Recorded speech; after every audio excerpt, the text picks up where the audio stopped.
Хуудас сэргийгчлөөнд подкаст нэвтрүүлэг. Сайн байцгаана уу? Хуудас сэргийгчлөөнд подкастын шинэ дугаараар та бүхэнтэйгээ уулзж байна.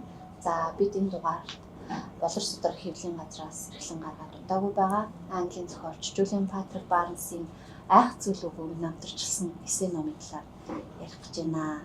За тэгээд манай энэ дугаарын зочноор боловсролын их сургуулийн ерөнхий боловсролын сургуулийн багш Бацөрөг яруу найрагч судлаач хүн байна. Бацөрөгт өгөө урьж хаалж байна. Тэгээд Бацөрөгтөө энэ өдрийн мэнд хүргэе. Өдрийн мэнд хүргье. Урьж ярилцах гэж байгаад их баярлалаа. Сонирхолтой сайхан номын тухайд. За подкастаа жоохон завсарлаж байгаад ярьсан чинь жоохон төвтрээд хэл ам эвлэхгүй шүү дээ. За тэгэхээр Бацөрөгтөө энэ номын тухай сая бүр подкастаа эхлэх байхад хоёлоо бараг ам уралдаж ярьчихсан л дээ. Тэгээд ингээд ярихаар ямар хуу одоо сонирхолтой гэх үү, шимтэй гэх үү ном гэдэг нь ойлгож байгаа. Барнсын тухайд бол манай уншигчдод одоо бас тодорхой уран зохиолын орхиолнуудаас бусдаар бол төдийлөн өгөө уншигтаагүй гэж болно тийм ээ. За энэ номоос урд одоо төгсгөлийн мэдрэмжгээд Men Book-ийн шагналт романыг нь Тагтаа авилын газраас орчуулж гаргасан байдаг. Ингээд энэ номын хувьд бол Барнсын одоо 2 дахь ном монгол хэлээр орчуулагдсан 2 дахь ном болж байгаа юм тохиолдол. За Барнс бол романч тийм ээ. Хүүхнэл зохиолч. Энэ ном бол одоо сая дурдсанчлан намтарчилсан эссе төрлийн ном байгаа. Энэ номыг бас юу онцгой болгоод байгаа вэ гэвэл одоо уран зохиолын биш төрлөөр бичснээсээ гадна барьж авсан сэдвэн тийм ээ.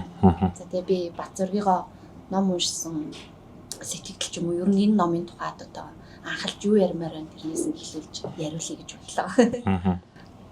Энэ одоо ингээд хавцыг нь харах юм бол айх зүйл үгүй.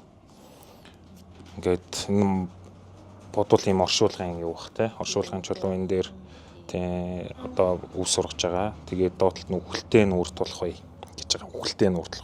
Энийг болохоор би яг худалдаж авахтаа бол ингээд эхлээд хараад Julian Barnes одоо төгсгөлийн мэдрэмжийг уншиж байсан туршлагаараа за энэ бол роман байгаа гэж бодсон байхгүй. Роман байгаа.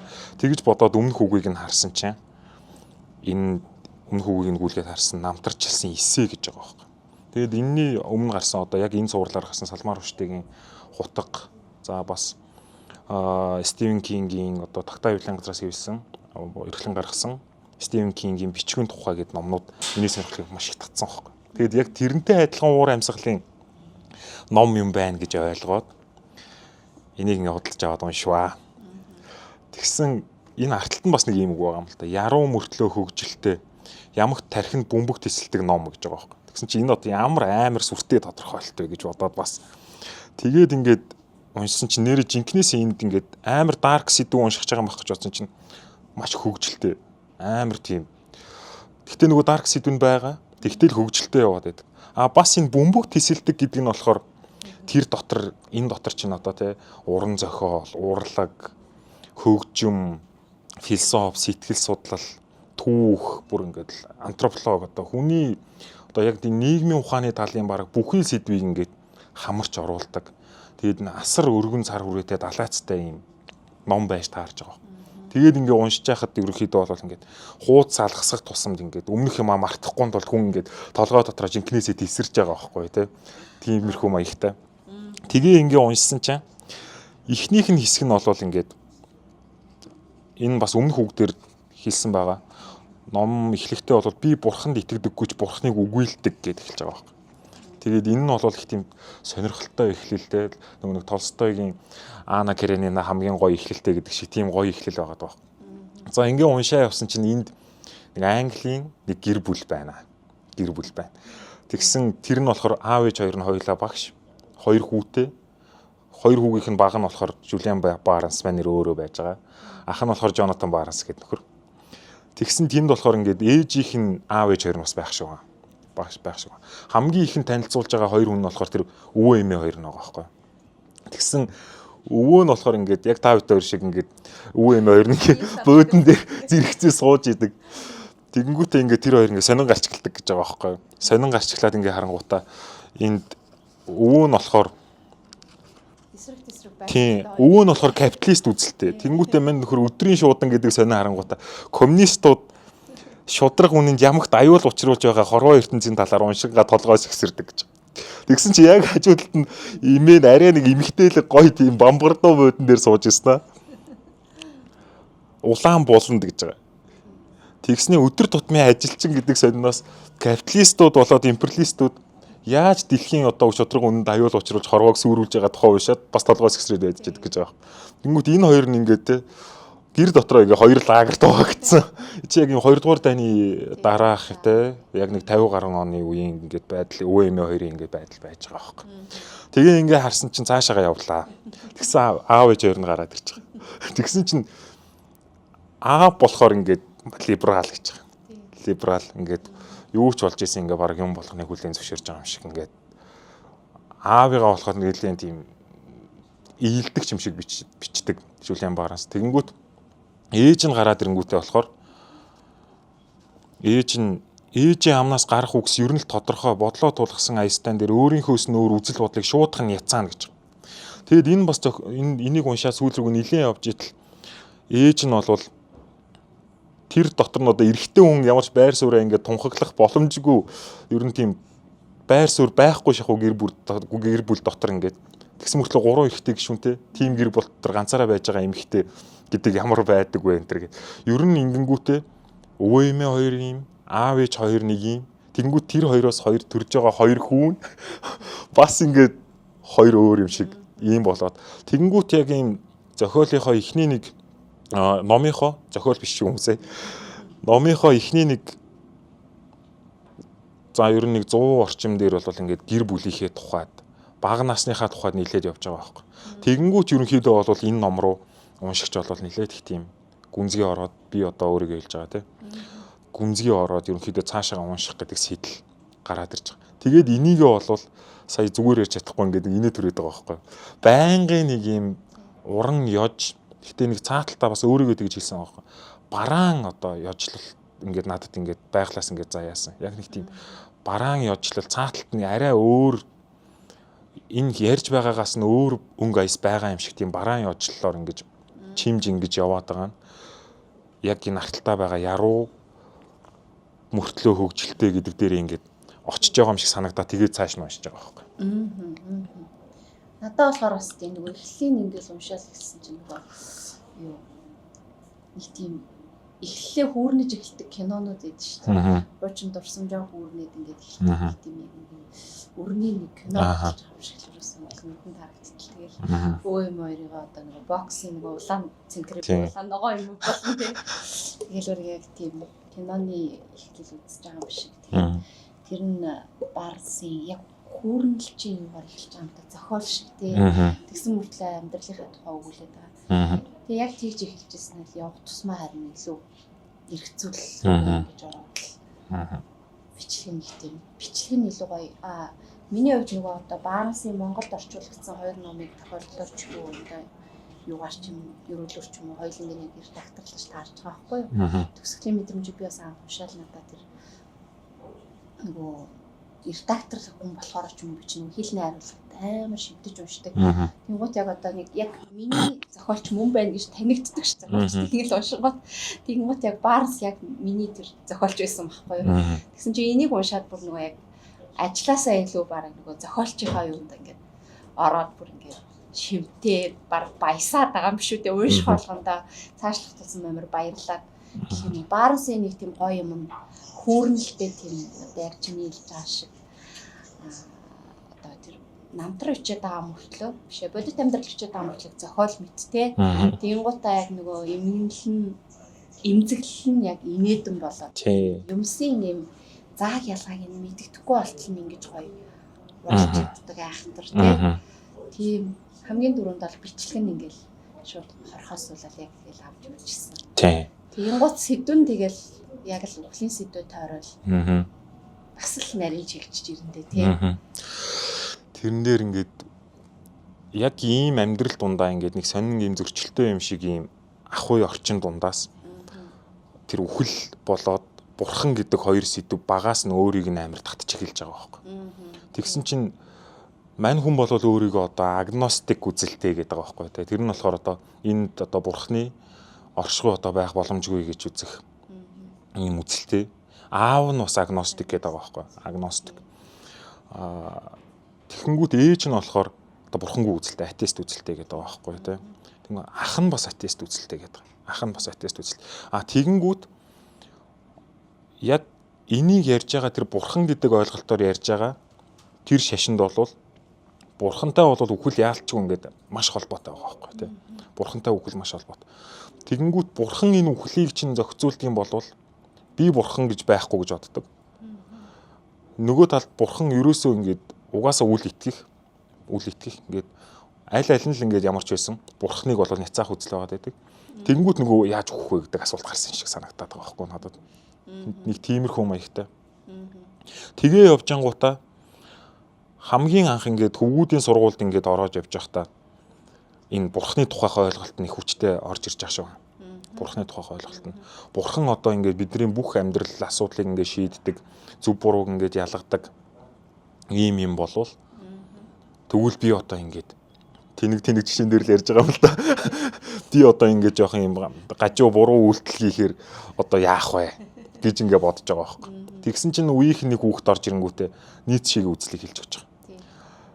За ингээд бурхан бол аль хэзээний таалт өгсөн. Чи бол айхгүй байж болно. Гээрлэнгүүт мань нөхрийн толгойд ингээд нэг юм.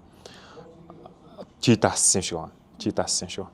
Тэгээл ер нь эннээс хоошоо мань хүний хувьд бол бурхан болоод үхэл гэдэг сэдв нь бол ингээд ямагт цуг байх бөгөөд тэрний хойноос өөрөө ингээд бурхан гэж байхгүй гэж боддог мөртлөө бурханы араас ингээд хөөцөлдөд. Тэгэнгүүт ер нь яг нөгөө ихлийнхээ би бурханд итгэдэггүйч бурханыг үгүүлдэг гэдэг дээр яг очиод тах шиг санагдав. Тэгэнгүүт энд ингээд маш олон зохиолч, философчийн үзэл санааг ингээд татахтаа дандаа үхлийн болоод бурханы тухайд хэлсэн үгнүүдийг ингээд ишлээд ингээд ярьж байгаа байхгүй. Тэгээл ер нь яг тэр нөгөө хилдэг хүүхэд нөгөө суутай Алекс те. Суутай Алекс гэд хүүгийн хэлснээс хоошоо л тэр ер нь ингээд бурхны талаар, үхлийн талаар юм л уншвал тийшээл очиод байдаг. Тэрийг л их ингээд сонирхдаг. Тэгээ өөрийнх нь мэрэгжилч гэсэн ер нь Францын утга зохиол судлаач юм шиг байна те. Тэгээд бас утга зохиолын багш энтер хийжсэн тийм хүн юм байл. Тэгээл ер нь энэ үхэл бурхан гэдэг юм руу нилээд их гүнзгий орж ирээл. Ер нь тэгээл тэрийг ингээд насан туршдаа бодон бодсоор байгаа 46 он төрсэн хүн 2005 онд чи одоо 60 гаруй насн дээр байвс тээ. 50 гаруй бараг 60-аад наснда бичсэн ном байгаа хөөхгүй. Тэнгүүт эн чинь 50 жилийн турш бодсон юм аа энд бичсэн гэхээр энэ ном бол бас амар тийм тухайн хүний хувьд маш чухал бүтээл гэдэг нь тэрнээсээ бас харагдаад байгаа шиг санагдаад байна. Одоо нөгөө 50 жилийн туршдах юугаа гэд бодохоор энэ өөрөө нөгөө одоо Ренарын тэмдэглэл өшөө бас тэмдэглэл бүтсэн юм байна. Одоо энэ Францын сэтгэгч уран зохиолынхны бүдгийн нэр ус нэвч уртсан. Тэгээ энэ суур санаа нь магтгүй тэр Ренарих байгаад байгаа. Мэдтэй. Тэгээ Барнсыг ингээд өөрийнх нь зан чанар энэ номоор маш юм нөгөө юу юм баахгүй юм. Яхаа жижиг юм өнгөрөөдөггүй. Жахан марцсан дооч гэмээр тийм. Тэнгууд тэр бүх насан туршид яг энэ өөрт нь тодорхойгүй бөгөөд үргэлж сонийг нь татчихсэн тэр үхлийн сэдвийг ингэж одоо хэдэн ч тэмдэглэж авч хэдэн ч ном ирээлсэн. Тэр бүхнийгаа маш бүтээлчээр ингэж гаргасан тийм ном юм шиг тийм ээ нэг талаас харахад. Нөгөө талаас яагаад Барнс заавал үхлийн тухай барьж байгаа тийм ном бичвэ те. Яагаад одоо өчнөн жил багшилсан хүн уран зохиолын тухай ч юм уу дагнж хүчээгүй гэхээр мань хүний нэг гол зүйл нь өөрөө үхлийн айдастай. Бид нар ч одоо айцыг чи хэдэн ч янзаар ангилсан өчнөн хобби байна. Тэнгүүт магадгүй энэ дундаас нэлээд зайлшгүй бөгөөд хамгийн аимшигтай нь үхлийн айдас гэж магадгүй юм шиг санагдсан. Хүн одоо өндрийн айдастай болоод өндөрт гарахгүй л ахт болно.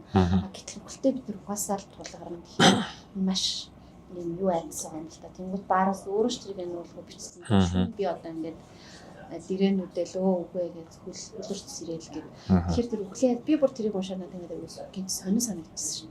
Тэр айдас нь одоо бүр ингээд бид нар ч гэсэн хаяа үхлийн тухай боддог шүү дээ. Магадгүй ойр дотны хин нэг маань яваад бид нар үхэл ямар аимшигтай зүйлүүдийг мэдэрдэг. Гэхдээ тийсэл мартчихдаг. Гэтэл Барнс ингээд шүнийн зүуднээсээ тэгж тэр айдастай автагдаж сэрдэг. Тэгээ ер нь үхэлтэй холбоотой маш олон зүйл зүүдэлдэг. Унжийн гэж байнга зүудэлдэг. Бүр үнэхээр бодтой айц гэдэг юм мэдэж байгаа байхгүй юу. Тэгээд бүр өөрөө ийм амар айцтай хүн магадгүй нэг талаас үнэхээр өөрийнх нь хувьд баг амьдралынх нь одоо шөнийн зүуднийх нь нойрных нь нэг хэсэг байна шүү дээ. Тэр зүйлийг тухай бичгээс ч өөр аргагүй бас магадгүй энтэйгээ бичснээрээ нүүр тулж байгаа тий. Тэнгууд үхэл гэдэг бол нөгөө амьдралын яг нөгөө тал шүү дээ тий. Тэнгууд ингээд үхлийн тухай бичингууд энэ ч өөрөө зохиолч тэгээ бас философоор сурсан багс жаа. Философч тэгээ бүх нөгөө нэг номуудаас нөгөөсө философийн санаа нэвт хангалтж идэг.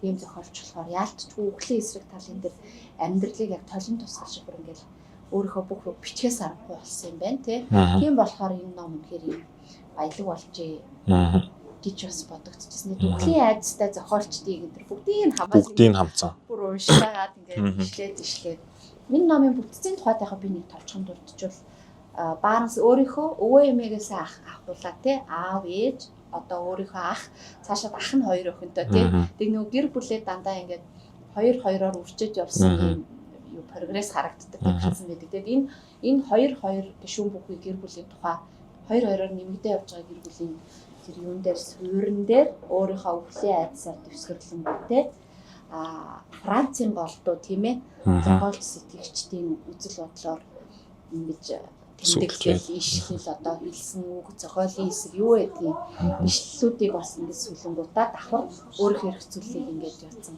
Ингээд задлаад харах юм бол айгүй гоё юм. Олон давхарлыг ингээд гоё сүлжцээ айгүй гоё бүтцтэй байна тий. Амар нарийн сүлжээтэй юм гоё идэлж шиг тий. Тэнгүүтэр үхлийн айдас дээр нь болохоор мань хүн болохоор ахаасаа эрс өөр гэдэг байгаа байхгүй тий. Эрс өөр. Тэнгүүтээ трийг болохоор өөрөө анх ойлгохдоо ингэж ойлгодог байсан. Тэр нь болохоор ах нь болохоор өөрөөс нь дөрөв бах.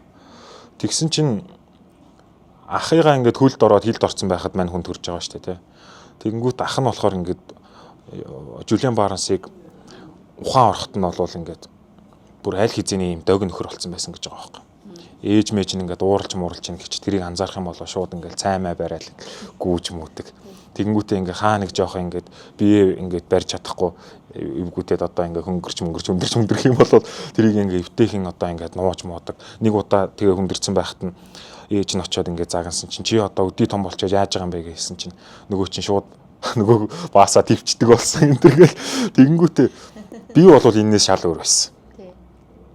Би бол ингээд ээж мэжтэйгээ харин ч ингээд ойрхон. Ээжийг одоо би ингээд сэтгэл санаанд тавгүй байх юм бол би очиод ингээд тэрвэрлдэж хөвтдөг. Тэгээд би бол ингээд баасан ч гэсэн тэр бааснасаа нэг ах тэр ичихгүйгээр ингээд нөгөөх өөрөө шалны ялаад ингээд тоглож идэг. Тэгээд би бол тийм их зөөлөн тийм тэрвэрж хөвтдөг баасны ялагч байсан гэж байгаа байхгүй. Тэгээд энийг бол би ерөөсөө л Викторийн төрөлтийн дараалал бас Викторийн тэр нэраа байхдаа яасан хоолт хижээлтэй холбоотой. Ах бол хуураас үгээр ингээд угжуулж өссөн. Би бол ээжийнхээ одоо мөмиг идэж ингээд өссөн. Тийм болохоор би илүү зөөлөн сэтгэлтэй, илүү хүмүүнлэг, тэгээд ийм уран зохиолын хүн болоод ингээд үхлээс хүртэл би одоо ингээд хөтлөө яагаад ингээд явж байгаа. Ах бол ерөөсөө тийм биш. Насаараа ингээд хатуу логикоор ингээд яваад Аристотель судлаад ингээд философч болоод энэ тэнд ингэж яваад одоо шийтрэ гэдэг нэг тийм Францын хинч байхгүй ийм тосгонд очингуудаа 6 ширхэг лам гөрөөс аваад ингээд хинч ойлгохооргүй ингээд амьдрч байгаа. Тэр бол ерөөсөө аав ээж мэж ямар ч байдлыг шахуу ингээд амьдрсан. Тэгэнгүүт үхлийн айц гэдэг нь бүр ингээд өөрт нь юм заяагдмал юм шиг бичиж байгаа. Тэгээ ингээд явж яснаа би л ганцаараа ингээд үхлээс айдаг юм бахтаа гэд өөрөө ингээд оюутан байхдаа одоо Оксфорд сурж исэн юм уу та тий.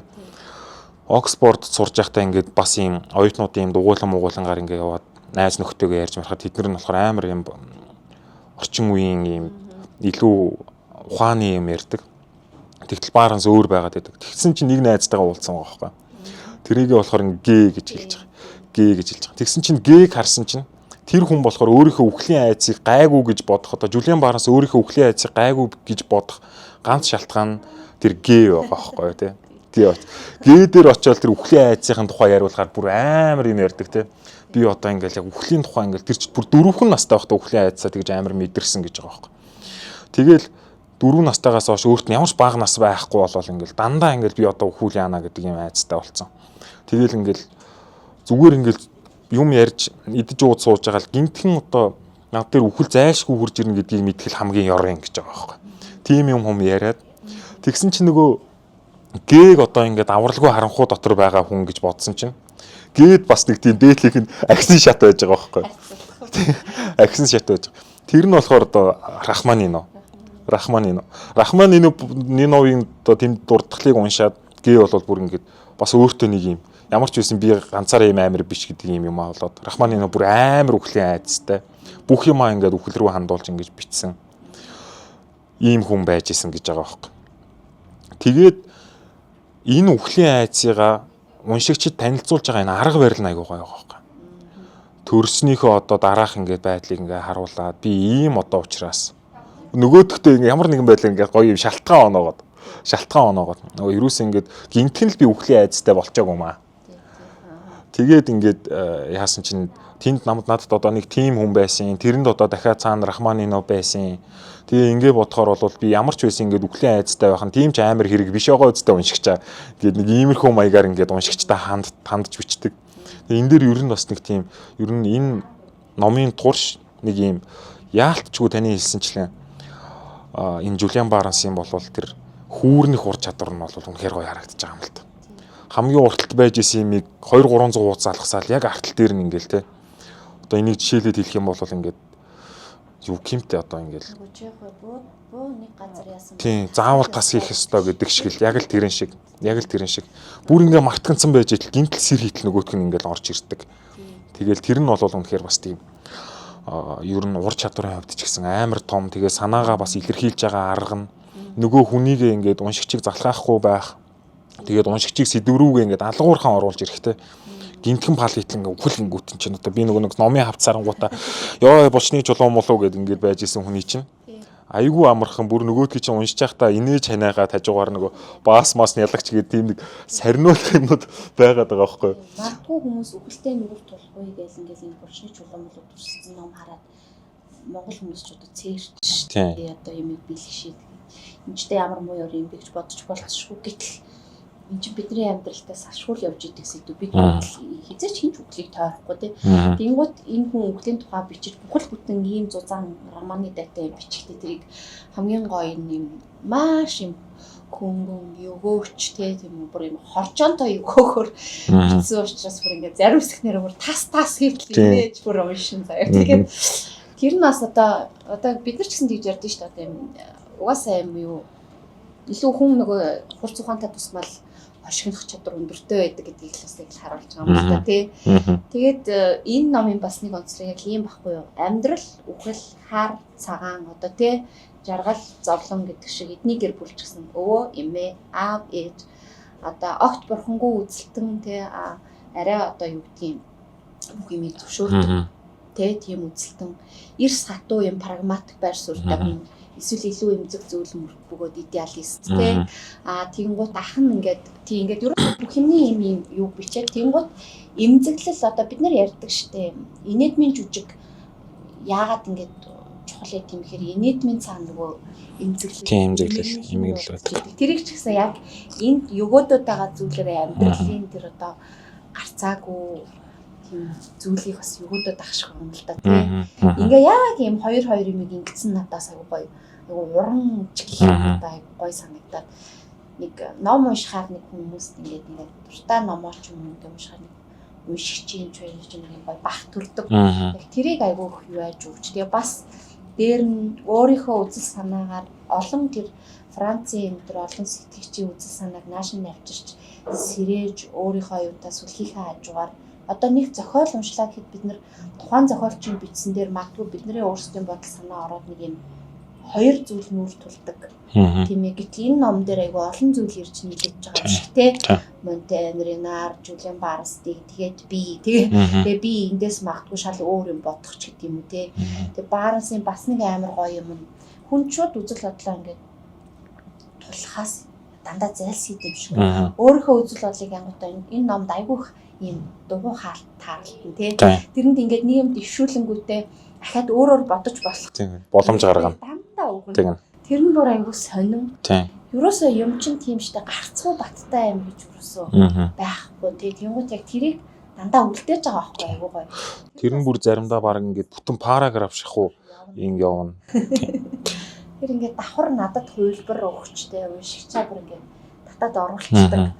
Тэгээ магадгүй би тэнд бас хитэн салаа бодол ургуулад яг Барнс шиг ингэж болно. Тэргээрээ Барнс бол ялчгүй бас итгэж зохиолч байна л да тий. Тэгээд мань хүн энд ахынхын тухай битээр бас ингээд цөмгдүр. Яагаад гэвэл мань хүн өөрөө ингээд өөрийгөө яриад хэлэнгүүт нөгөө талд нь дандаа ах нь байгаа байхгүй тий. Тэгээд ахыгаа ингээд өөрийнх нь яг төрсэн ах тий маш ойр дотны хүн учраас бүр ирээ цэргүй югууд нь хамаг юм зүгээр ичээ чинь өөр санаад авмаг тий. Тэмүүтэй хав тэргээр тайлбарлуулж одоо юу гэдэг хүмүүс ч гэсэн ер нь жоохон ялгаатай тий. Бид нар ялгаатай төрсэн ах トゥ хоёр хүртэл одоо ийм ялгаатай тий.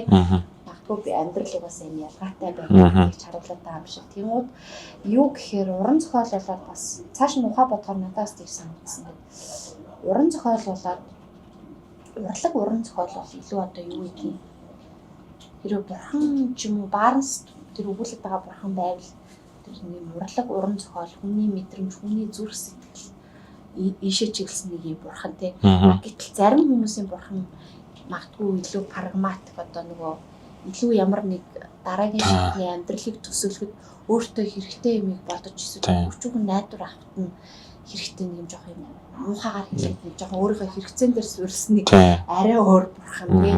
Тэнгуут нэг юм айхтар том асуулт цаана явах шиг надад санагдсан байхгүй.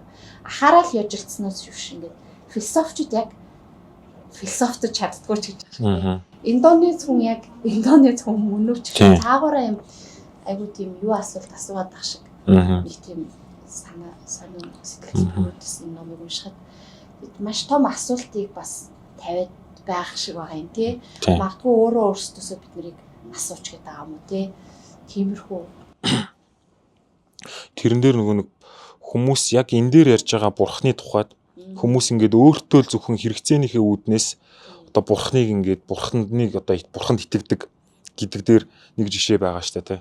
Нэг баян нөхөр ингээд онш сонсоод за ингээд 2-3 сарын дараа л баг ингээд нас барах болчлоо гэдэг онш сонсонгуудаа нөгөө чинь бүх хүмүүстэй ингээд өөрийнхөө ойр дотны танил дөнгөж танил тэгээ маш олон одоо хүрээтэй хүн байсан байхгүй. Бүгднтэй нь уулз тоолсон гэж байгаа байхгүй.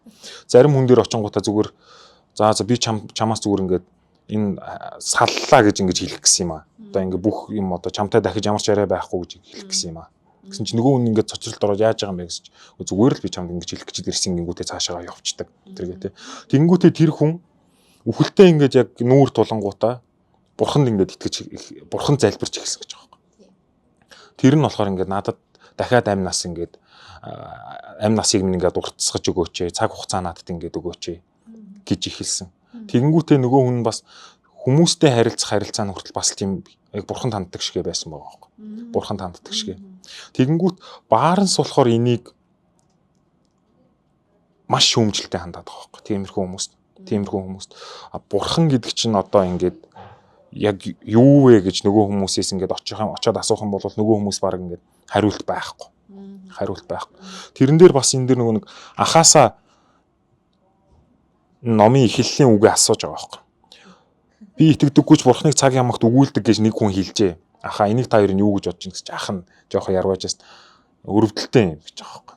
Тэгэнгүүт тэр нь энэ миний үг гэж хэлэхгүй ингээд яваад өгч байгаа. Тэгэнгүүтээ дараа нь очингуудаа энэ миний үг гэдгийг хэлж байгаа байхгүй.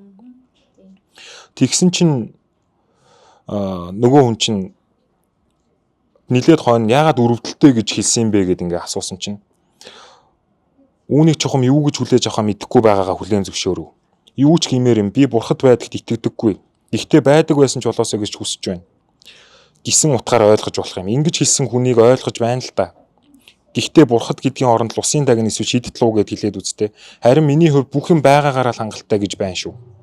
Та одоо түүнийг философи заадаг гэж хэлж чадах уу гэж байгаа. Ахыгаа тэгж хэлж байгаа байхгүй. Урдаас нь ах саяны хариултыг ингээ хэлсэн чинь шал өөр бурхан гэсэн чинь усын дагна мэгнэ гэд бурхныг ингээ байр суурнаас нь амар бууруулж ирж байгаа байхгүй. Энэ үгүйлдэг гэдэг нь яг тэр үгүйлэх утгаас нь амар бууруулж ирэнгүүт Барнс буцаад ахыгаа энэ хүнийг та философик гэж хэлж чадах уу гэж шууд ахыгаа дайруулж байгаа байхгүй. Тэгээд ингээ явангуудаа мань нөхөр бас философийн ангид сурсных нь сурж агаад багш нь асуусан байгаа. За чи юу нэг философийн ангид яах гэж сурж байгаа юм гэдэг ингээ асуусан чинь эхлээд нэг энгийн ингээд шалтгаан хэлдэг. Тэгсэн чинь хоёр дахь шалтгаан нь болохоор Хэвшмэл санаа бол урлагийн дайсан. Урлаг үгүй бол бас бидний сэтгэх, шинэлэг өнцгөөс харах, өөрсдийн ертөнцийг сэргээн шинтгэх чадвар доройтон бүхэн. Салман Рушди. Уран зохиол энтрийн маш том философийн маш том агуулгыг ингээд өөрөөр сэдэж санаж ингэж шинээр нээлт хийх юм зорилготой гэд ингээ хэлж байгаа байхгүй. Эхнийх нь болохоор яахтай л байдаг л нэг юм бүх хүний ингээд эрдэм мэдлэгтэй болох гэдэг ч юм уу те. Тэгээ хэлсэн чинь нөгөөх нь нөгөө багш нь урдаас нэг тийм хачирхалтай хариулт хэлээд нөгөө чинь ингээд сураад явсан байгаа байхгүй. Сурж явж байгаад тэгсэн чинь нөгөөдүүл нь ингээд философийн одоо жишээлбэл ном энэ аяг хоёр юугаараа адилхан байж гэдэг юм уу. Тийм сонин юм яриад ангуут нь энэ философи гэдэг чинь амьдралаас шал өөр байгаад байна. Тэгэнгүүт би ингээд уран зохиол гэдэг амьдралыг илүү бодитоор ингээд жинкнэр харуулдаг юм руугаа би буцаж ирмээр санагдсан. Тэгээд би уран зохиолыг ингээд ерөнхийдөө өөрийнхөө сонголт гэж ойлгосон. Иннээс бас ахыгаа дайруулж байгаа нь харагдаад байгаа байхгүй. Ах болвол ямагт л худлаа урмаг дундуур ингээд ер нь ертөнцийг шал одоо ингээд бодит байдлаар хизээж олж харахгүй. Хитрхи ингээд шал өөр төвшөнд ингэж харсаар байгаад энэ ертөнцийг ингээд дуусгаж байгаа. Би болвол тэр үед бас ахаасаа давуу гэдгийг илэрхийлээд байгаа байхгүй. Бас л нөгөө нэг сүү хөхөж өссөн гэдэг чинь шүү дээ, тэ. Тэгэнгүүт давуу гэдгийг илэрхийлээд би болвол харин амьдралыг болвол хүртгийг нь хүртээд авахыг нь аваад хаяхыг нь хаяад ингээд амьдрсан хүн гэж тэрүүгээрээ ингээд хилдэг ч юм уу, тэ. Иймэрхүү маягаараа болвол энд тэгтээ энийг ер нь л их бас дараа нь уншсныхаа дараа л болж байгаа байхгүй. Тэр үедээ бол тэнд болж байгаа тэр ангид болж байгаа багш баарас хоёрын хоорондын яриа ингээд болж гэн гэж төсөөлөж байхад дараа нь ингээд бодоо сууж байхад энийг тодруулсан хэсгүүдээ буцаад харж байхад эн чин цаад утга нь бол одоо ингээд ингэж хэлсэн байж тээ. Одоо ингээд философиг шүүмжлэснийхээ хажуугаар ингээд ахыгаа ингээд шүүмжлэх цаашлаад болвол ингээд хатуу оюун ухааныг ингээд шүүмжлэгч гэдэг юм уу. Иймэрхүү юмыг ингээд агуулж исэн байж тээ гэж ингээд ухаарж байгаа байхгүй. Тэгэхээр энэ бол ингээд ерөнхийдөө уншигчийн талаас уншигчийн байр сууриас ингээд энийг ингээд харж байхад өөрөө ч гэсэн зохиол дундаас ингээд хэлсэн байгаа тийм. Уншигч бол ингээд яг юм ч гэсэн зарим уншигч илүү тэгш хэрэгтэй гэж хэлж байгаа байхгүй. Зарим уншигч илүү тэгш хэрэгтэй. Тэр бол өөрийнхөө номд энэ хүнд бас ингээд итгэл үнэмшил амар төрцөн байсан цаг үе нэг байгаа байхгүй. Би бол шилдэг зохиолч шүү. Миний одоо номыг уншиж байгаа та бол өөрийгөө сайн уншигч гэж бодоо. Тэгжээж л та миний энэ ярьж байгаа ямиг ер нь ойлгож магадгүй. Тэрнээс ч байхгүй гэж хэлж байгаа байхгүй. Энэ минь нүгээрээ бол ер нь мань хүний энэ бол ер нь амар санагдаад байгаа байхгүй. Тэгээд нөгөө юу л юм л та тийм хатуу яг юм амьдралд хатуу тогтсон үзэл бодлоор ханддаг амьдралыг огт одоо юу гэдгийг амьдрч туурж үзэж ер нь үхэлтэй нүрэлтэйг үзэх амьдралыг шууд мэдээлтэй ах шиг юм ингээл тогтсон үзэл хараалтэй тэгж асуухынхаа оронд энэ асуулт ямар ч утгагүй болоод үсэн дайны юу асууж байгаа ялгаагүй гэдэг ч юм уу ямиг маш амархан яцаадаг те өөрийнхөө үзэл бодлоор тэгэнгүүтээ одоо ингээд цаавар юм одоо юу бидний хүмүүсийн бүтээсэн юм нийгмийг одоо бүр энэ цаагаараа академик мэдлэгийг хүртэх яочлж байгаа тийм. Зүгээр л бидний өөртөө суулгаж байгаа зүйл шүү дээ. Гэтэл бид нэр өөрсдөө хичнээн ингэсэн ч гэсэн тэгээ мань хүн бас явж очсараа нөө төрлөх хөвгдөл гэдэг юм дээр амар болчдөг. Тийм. Тэгмүүд бид нар ингээ хичнээн мундаг ингээ философтоор сургуульд сураалаа, академик мэдлэгийг эзэмшээл тий. Ингээл бурхны тухай өөр юм байр суурьтай амар чин итгэлтэй байна уу, атеист байна уу тийм байсан ч гэсэн бид нар бол ер нь төрлөх хөвгдлийнхоо л энэ югаар явж байгаа юм гэдэг нэг Антарктидын оцсон шуутай жишээ нь харьцуулаад хүний одоо амьд гарах инстинкт те амиа авч үлдэх тэр юм уу гэх амьдных нь биологийн амьдныхын талаас ингэж тайлбарлаж байгаа шүү те. Тэгээд ингээд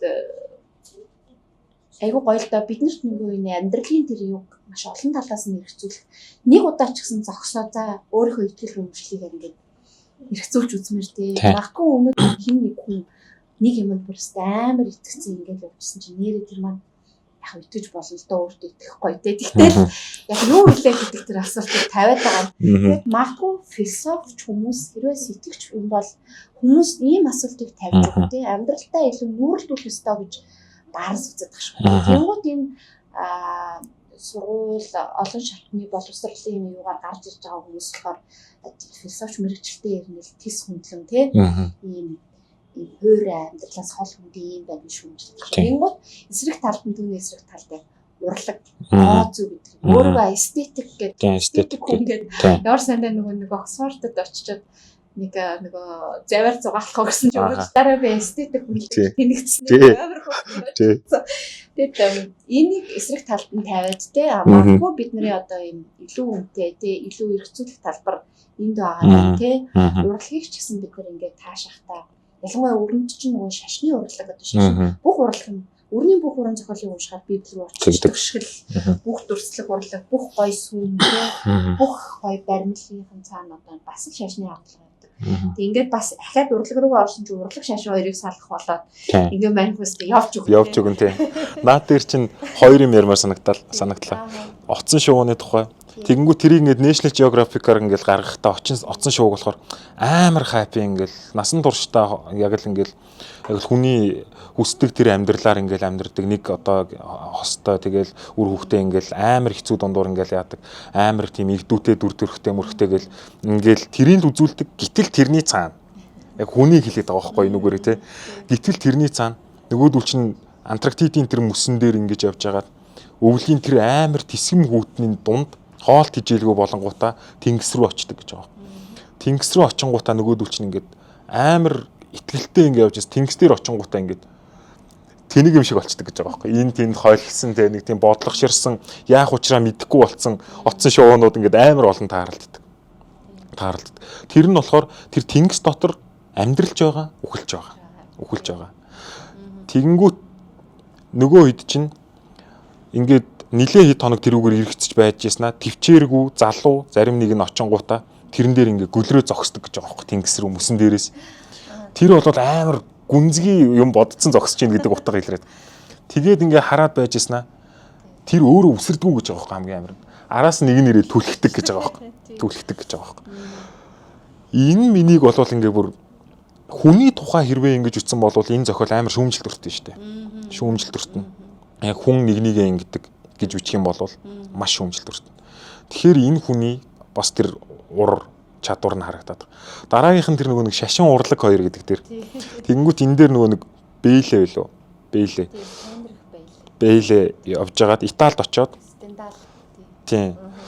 Италид очоод ингэж явсан байгаа байхгүй. Тэгснээ нөгөө чинь ингээл бүх хүмүүс очисон чинь л нөгөө нэг Жотог үзэх байх гэж бодоол ингээл нөгөө чинь ингээд сэтгүүл мэтгүүлээ өгөөл ингээ явсан чинь нөгөө чинь Жотог сонирхдгүй гинэ.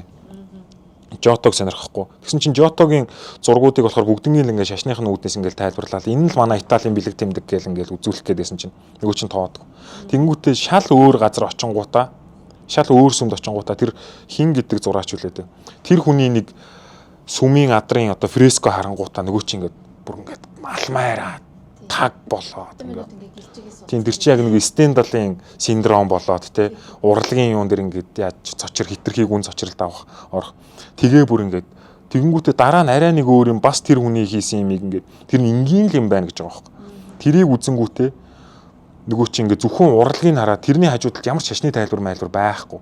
Тэрийг харангуут нөгөө чи бүр ингээд уйлаад амар юм болсон гэж байгаа байхгүй. Тэгсэн чинь тэн дээрээс Жулиан Барнс ямар дүгнэлт хийж ийн гэхээр ингээ бодохоор шашны одоо энэ үнэмшүүлэх, шашны одоо энэ алдар суу, шашны одоо хүнд ингээ сайхан санагдах байдлаас урлагийнх нь ингээ давуу байгаа юм шүү гэдэг нэг юм хэлж. Энд чинь одоо ингээ урлаг давчиж байгаа нэг хэлбэр биш үү.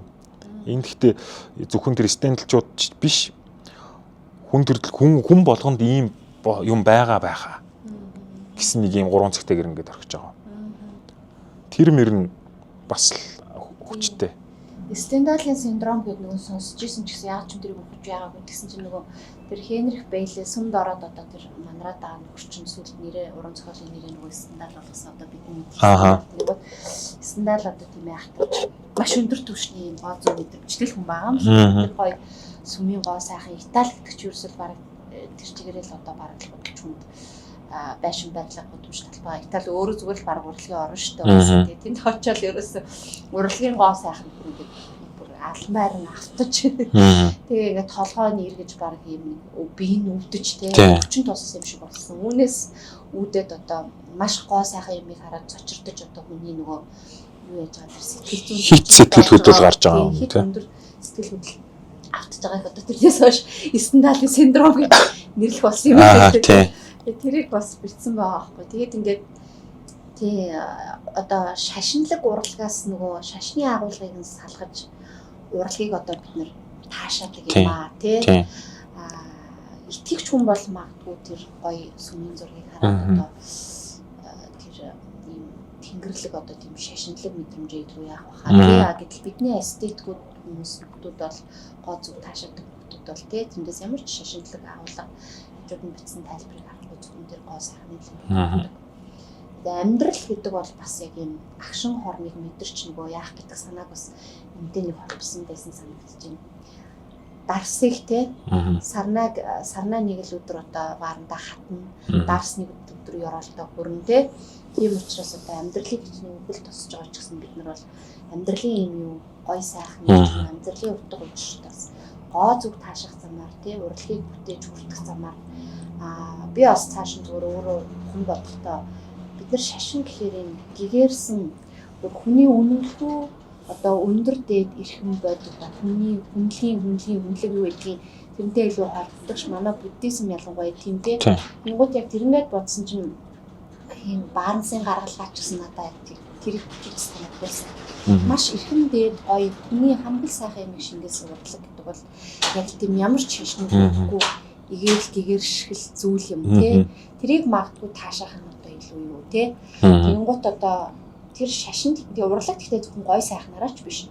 Зүгээр л магадгүй илүү дутуу юм философтоос илүү урлаг амьдралтай илүү нөлөөлдөг гоо сайхан учраас тэр илүү гоо сайхан юм байгаа болов гэсэн нэг юм яг бодолд хүрч ирсэн. Тэгэл шашныхаа тухай бас айгүй юм бодмоор яг энэ нөгөө шашин урлаг гэдэг хэсгээр нь бас ер нь айгүй бодмоор л юм билээ. Би одоо ч бас гүцэл бодоогүй л байна л та. Одоогоор бодсон юм маань яг шашин ялангуяа манай буддизм хүнлэг үний одоо дээд бүр бодийн бодийг номлодог шиг урлаг магадгүй бас тий урлагт магадгүй ингэж яваа хүн бас тийм байх боломжтой. Үүгээрээ жоохон уулзч болох юм болов гэрчлэн нэг тиймэрхүү бодол бас төрсөн.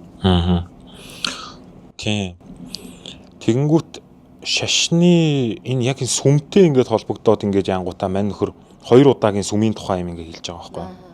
Нэг нь болохоор ингээд яг тэр Стендалын очсон сүмд ингээд мань нөхөр өөрөө очиж байгаа. Тэгээ очингуудаа тэнд ингээд нэг юм ихэнх хэсэг нь ингээд музейн үүрэгтэй болсон. Нэг газар нь болохоор ингээд хөшиг татаад яг юм сүсгийн хэлбэртэй газар. Тэгсэн чи тэнд ороод ингээд яасан чи ямар ч юм ингээд шашны юм ингээд харагдахгүй байна. Харагдахгүй. Тэнгүүт яг зүгээр ингээд хамгаалагч үрээд ирж байгаа байхгүй. Хамгаалагч үрж ирээ. Тэрэн дотор юу байдг юм бэ гэсэн чинь наа чи одоо ингээд жинхэнэ сүсгтнүүдийн ингээд ордог газар байгаамаа. Гэж хэлж байгаа байхгүй. Тэгсэн чинь нөгөө хөшгний цаагуур ингээд мань нөхөр өөрөө ингээд амар дүр хэсэг хорж байгаа байхгүй. Амар тийм сүсгтэй юм шиг царайлан амар гой царай мөрөө гаргаад яваад орсон чи тэр дотор нэг ч хүн байхгүй. Энэ бас тийм амар бараан ёжлол байгаа байхгүй. Ёжлол. Энд яг тийм сүсэг байна уу гэдэг тэр амар ёжлж байгаа. Тэгэнгүүтээ бас ингээд Европ даяар байгаа бүх сүм чинь шашны сүм гэхээс болоод тэгээ зүгээр л уран барилга гэж юу гэж асууж байгаа. Тэгэнгүүт бас ингээд урлаг болоод шашин гэдэг чинь юу юм? Урлагийн нэрмт дараа гэдэг чинь юу юм гэдэг тэр бас нэг инээдтэй тохиолдол гаргаж байгаа байхгүй. Тэр нь болохоор өөрийнх нь одоо номдоо хамгийн их иш татсан хүмүүсийн нэг ах トゥ гонкур гэдэг хоёр байгаа байхгүй тий. Ах トゥ гонкур гэдэг. Тэнгүү тэр хоёрыг тэр одоо Парис орчимд байдаг юм шиг байна да тэр оршуулгын газарт ингээд оршуулсан. Тэнгүү тэр нь болохоор ингээд өөрөө бас хилж байгаа байхгүй. Энэ бас л явжлал яваад. Тэр оршуулгын газарт байхад юу оршуулгын газар юм шиг санагддаг. Яг л ингээд цэцэрлэг түрээлэн дотор орж ирсэн бүр их таатай юм амгалан мэдрэмж төрөөд би тэнд бараг л ингээд суугаад аймаар санагддаг. Тэгээ гонкурын ингээд юуг очиод ингээд харсан чинь нөгөө хоёр гонкур ч юм болохоор бас амар эготой гарууд байсан байгаа. Зөвхөн өөрсдийнхөө нэрийг бичээд доотлолт нь 2 он бичсэн. Тэгэнгүүт мань нөхөр дотроос шоолж энэ хоёр одоо бас ингээл дараа нь бүх үеийн туршдал энийг өөрсдийн ингээ биччихэд ямар юм хийдэг хин гэдгийг мэднэ гэж боддог байсан юм байх та. Гэж шоолж байгаа байхгүй.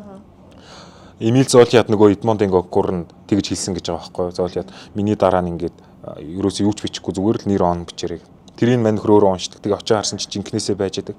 Тэгээ ингээ хажуу талд нь харсан чинь хиний булш байна вэ гэд хиний одоо ингээд бунхан байна вэ гэд ингээ харсан чинь нэг бүжигчин эмхтэй. Тийм. Энийг хийдэг. Тэр бүжгийг хийдэг эмхтэй бунхан байж гэнэ гэсэн.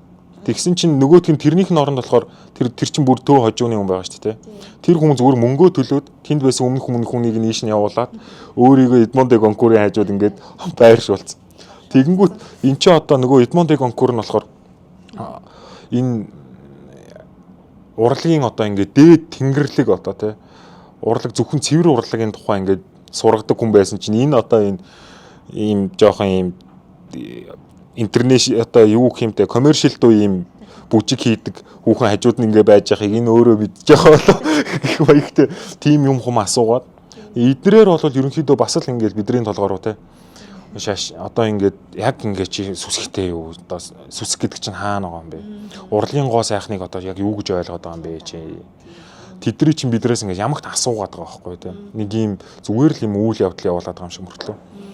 Тэгээ бас яг иймэрхүү юм нэг үйл явдал нэг хүний хэлсэн үг хүний одоо бүтээлээс ишилсэн хэсгүүдийн ар дээр одоо цогцлбор бүрийн ардтал дээр нэг юм дандаа нэг юм дүгнэлт хийгээд тах шиг санагдаад байна надад. Энийг уншиж хахад дандаа л нэг юм дүгнэлт яваад.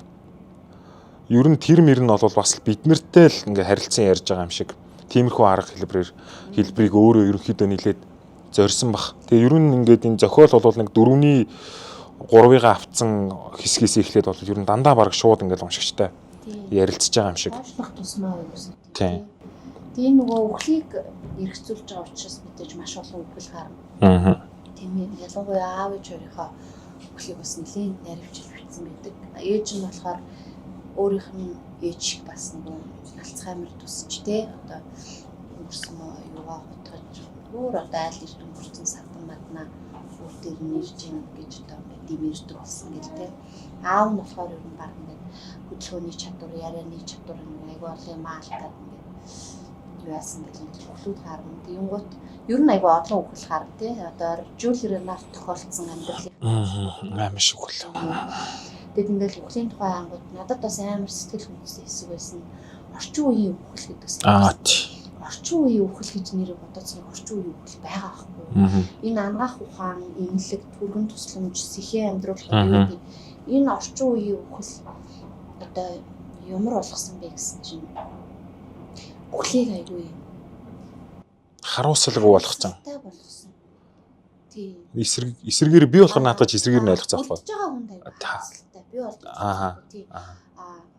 Харуулсах боломжоос нь холдуулснараа тийм тэрүүгээр боломжоос холдуулснараа яг надад магадгүй зүгээр нөгөө хувийн туршлагатай холбоотой жоохон ингэж туссан аахгүй тэнгуут нөгөө бодсон чинь ингээд хүн орчин үеийн хүн яаж өгдөг вэ гэсэн чинь гэж байгаа байхгүй аавыгаа тэгсэн байдаг л орчин үеийн хүний л үгээр өгсөн тэр орчин үеийн хүний үгээр юм бэ гэсэн чинь өвдлөө магадгүй өвчин гэрийн асаргаанд байхааргүй төвчнээс даваад имлэгт очлоос ихэнд орлоо тэгээд ерөнхийдөө гэрийнхэн тэр эмнэлгийн коридорт ч юм уу гэртээ ч юм уу хааж хүлээж байгаа боловч тэр хүн эмнэлгийн дэг журмын дагуу эмнэлэгт үхэл яаж болдгоо эмнэлэг зүгээр л эвжээ хараа хяналтанд ор те гэрийнхэнтэйгээ чөлөөтэй харьцаж болохгүй тийм үхлээр үхэл морг руу гараал явлаа одоо бид нар өрсөлдөж байгаа хүмүүс салхаас чангалтай гүйцэтгэж чадахгүй те үхлийн ингээд хуваалцаж чадахгүй юм одоо бүр их энгийн жилбэл гэтэл тэр Ренарын үед туулж байгаа үхэл жишээ Жюль Ренар Францын дээр сэтгэгч Жюль Ренар аавыгаа эдийг ахыгаа авч тэр гурван тохиолдолд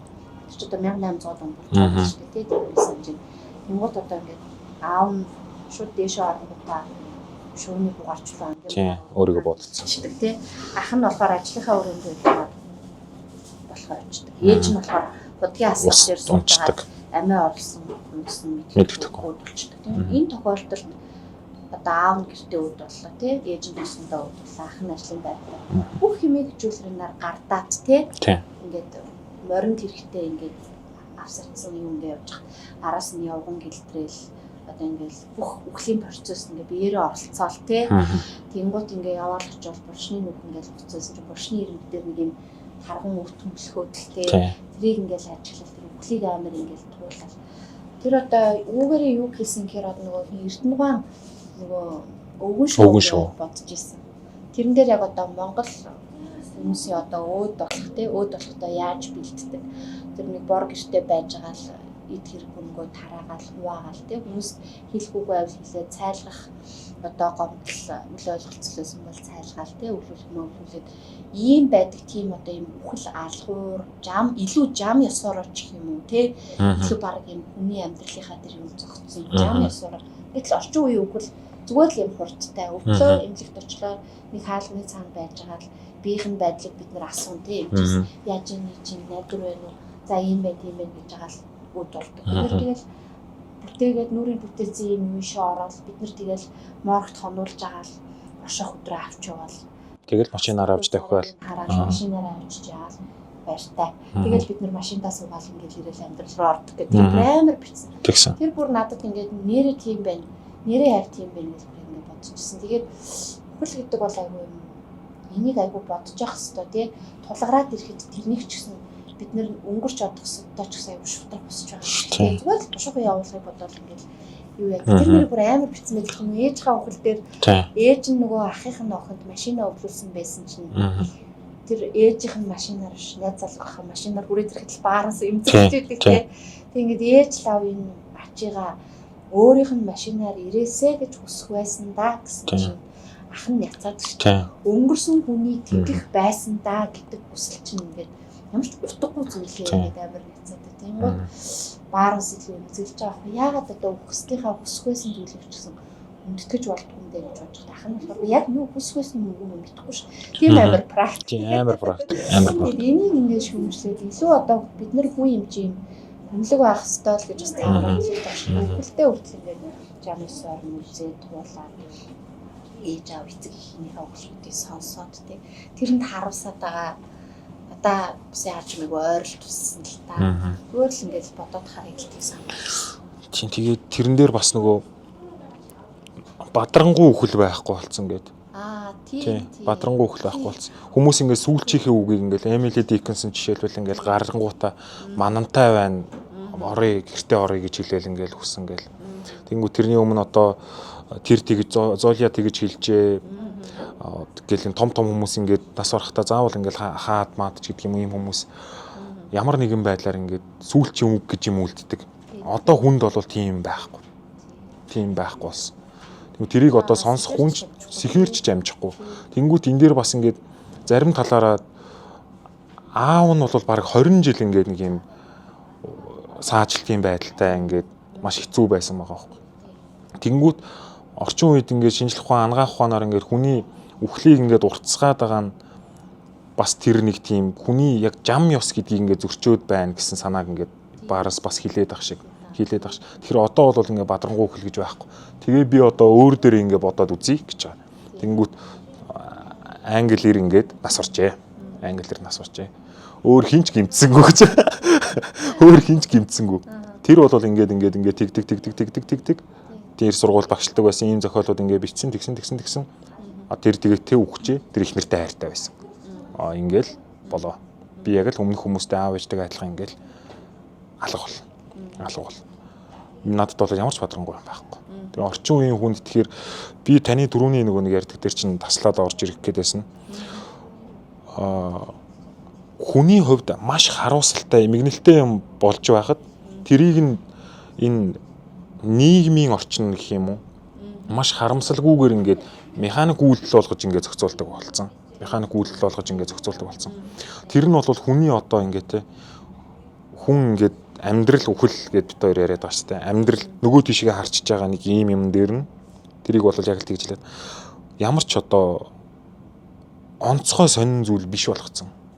Хүн хүчил байдаг 450 мянган ингээд үхлээ асуудал, 45 мянган үхлээ асуудал, 4500 үхлээ асуудал.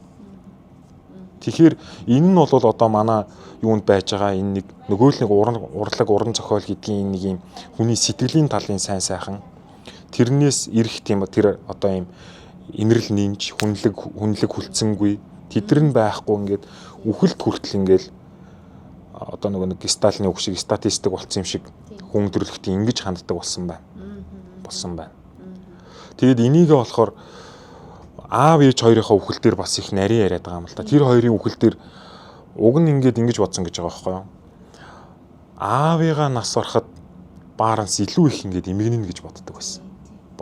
Тэгсэн чинь аав нас ороход нэг эмгэнээгүй.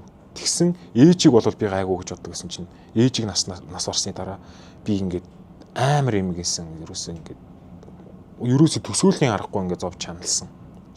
Гой бичсэн юм шүү. Аавын үхэл аавын л үхэлээс. Тийм.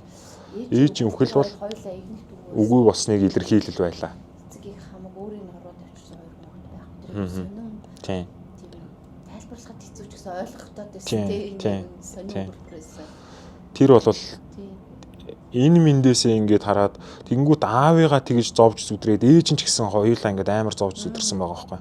Тэнгуут тэр хоёрыг ингээд зовж зүдрээд байгаа шалтгааныг нь бол мань хүн тэр өвчин лүү бол хамаатуулахгүй аваачихгүй зөвхөн нийгмийн амьдрал гэдэг одоо ингээд энэ дотор байгаа энэ хатуу төмөрлөг ийм механизм руу ингээд аваачаад байгаа байхгүй. Аав нь ингээд бүр ингээд сүүл рүүгээ ингээд ярьж чадхаа болцсон. Тэгэнгүүт ээж нь тэр үед арай гайгүй байсан мөртлөө ээж нь хүртэл аавд нь яаж амар хатуу хандж байгаа тий. Тэрнийх нь одоо ингээд бүдрээд унангуут нь хүртэл тэр аавынхан зөвхөн буруу болдгоор ингээд ээж нь тайлбарладаг. Тэнгүү тэрний цаана ээж ингэж тайлбарлаж яхад бусд нь яах юм бэ гэдэг бодолч байдаг юм уу те. Тэнгүүт ээжигээ болохоор ингээд нэг гар нь ингээд ямар ч хөдөлгөөнгүй болсон. Тийм харваад. Тэнгүүт ээжээсээ ингэж асууж байгаа. Та одоо ингээд харах одоо сонсох чадварынхаа аль нэгийг ингээд алдах юм бол алийг нь алдах вэ гэж асуусан чинь ээж нь шууд би бол сонсох чадвараа алдна.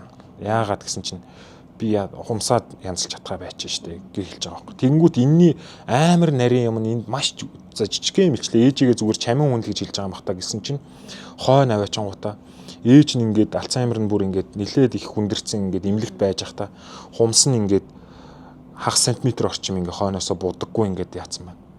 Тэгэхээр энэ хэдий сонсох чадвараа алдаагүй, харах чадвараа ч алдаагүй ч гэсэн энэ хүнээс одоо бүх юмыг нь ингээд аваа авчлаа. Гэхдээ энэ хүн ингэж зовх ёстой гэж юу? гэж ингэж асууж байгаа юм шиг. Тэгж санагдсан. Тийм. Ер нь бол яг тийм. Амьдрал гэдэг юмыг ингээд бид нэр одоо сүүлийн үеийн философичд ч гэсэн ер нь бид нар ч гэсэн ярьдаг шүү. Одоо за 30 наснаас хойш ингээд шаардлага. За 40 наснаас хойш бүр ингээд амьдрал бол улам зурдын болж байна гэх хамгийн чухал философич. Тэгээд яг энэ хурдтай нийгмийн хөгжил биднийг яг тийм юм. Түүнийг амар зурд. Тэгэл зөвхөн өнөөдөр яг одоо яг юу хэрэгтэй вэ те хэрэгцээн дээр ингээд хэрэгэл тэгэл нэг мэд ингээд бүтгэхтэй. Тэрийг бас ингээд яг шүүмжлэх шүүн те. Тэнгуут нэрэл одоо ингээд ботхоор баарсыг өмснийг дараа ботхоор нэрэл ингээд жоохон таашармаарч юм шиг те. Илүү гой сайхан юм таашаамаарч юм шиг те. Тэг ингээл нэрэл өвдөд бүр яг үхгээ ирдэг юм бол хөшөрсөн байна. Эмнэлэгт очихгүй гэртээ байж байгаа л өөр хөвгттэй үгээ хэлмээр ч юм шиг те. Нэг ийм нэг хүнд ингээд өгөөд байгаа байхгүй. Нэг бодлын амар романтик ч юм. Романтик гэдэг чинь одоо боломжгүй шүү дээ. Магадгүй намайг хойно өвдөлтөд эмнэлэгт л аваачихсан. Би яах юм те. Тэгэл тэнгуут айгүй юм сонин тийм юм руу ингээд хүнийг аваачаад сэтгэлийн нэг юм айгүй нарийн юмыг очиж хүндэлдэг. Жижиг юм тэр хумсаар яг хүнддэг. Тэ аавынх нь хумс болохоор ингээд бүрэнхий ингэж хунж ургадаг. Тийм. Тэнгүү тэрийгээ бас ингэ харж ийснэ. Миний хумс бас ингэж бөмбөж ургах болов гэж байгаа байхгүй. Тийм. Ерөөсөө тийм одоо юу гэх юм бэ? Надаа айгу ингэж бодогдсон бас ер нь хүн ямиг бодож тултал бодож олон талаас эргэлзүүлэх гэдэг ямар гоё юм бэ? Бид нар ерөөсөө юм бодох завгүй. Амар хурд. Одоо ингээл өглөө 8 цагт 9 цагт ажилдаа ирээл ажиллаа хийхгүй болохгүй. Орой очил нартаа уралдаад хоол хийхгүй бол бид нар шүүс бодох зав байхгүй. Бодох зав байхгүй юм чи бид нар олон юмыг анзаарахгүй гэж байгаа байхгүй. Тэнгууд баарс ингээд за бүр халиад хадуураад явахад би бараг хатаахад аа биш үү нөгөө ингээд энийг ямар гоё ингээд одоо тэ юу ч хийдэг юм. Монголд магадгүй зохиолч хүн зохиолч болъё гэж байгаа хүн ингээд бодоод ингээд завгүй бидний амьдрал. Ялангуяа яг одоо бид нар зүгээр л амьдралаа босгохгүй л болов тийм нэг өдөр гар хөмбөхгүй сууж одоо талныхаа мөгийг болохгүй бид нар зохиолч байх боломжгүй ч биш санагдсан. Ингээд юм болгоно хөгжсөн нийгмийн гоё юм тий. Баанс ингээд өөстө өглөг болтоос нь эргэцүүлээд ингээд сууж байгаа ямар гоё вэ гэж бодож байгаа шиг бүр ингээд шал өөр юм руу өдр хүртэл авчиад.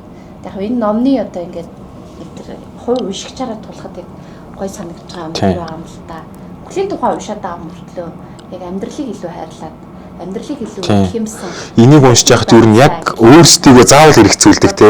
Яг энэ одоо Монгол улсад амьдарч байгаа өөрсдийгөө ингээд амар хэрэгцүүлэхэр тийм. Тий, яг тийм байгаа та. За тэгэл ингээд айх зүйл үгэн тухай одоо битээр нэрээ бүр битээр яг хоёлаа ижлэхэн л бараг ингээд тэмдэглэсэн байл да сая Монгол байгаас.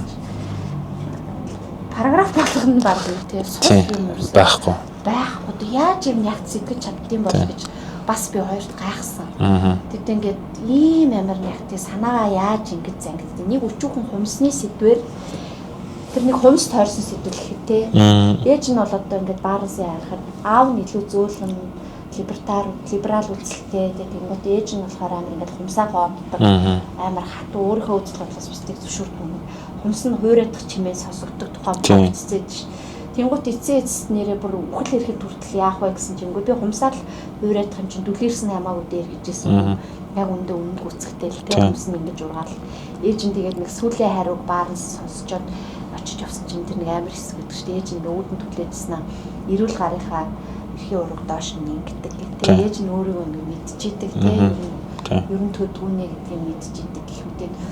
Хүн ингээд хичнээн ингээд амьдрал туршид ах үе нийгмийн юм донд хүн ингээд одоо юу гэдэг хумсаага отохоос эхлээд имийг өөртөө бий болгоод өөрийгөө л ингээд чухалд тавиад явдаг ч гэсэн эцэс нүклийн өмнө очих зүгээр л үнэтэй үр тултгийг ээжрээ харуулад байгаа шиг тий.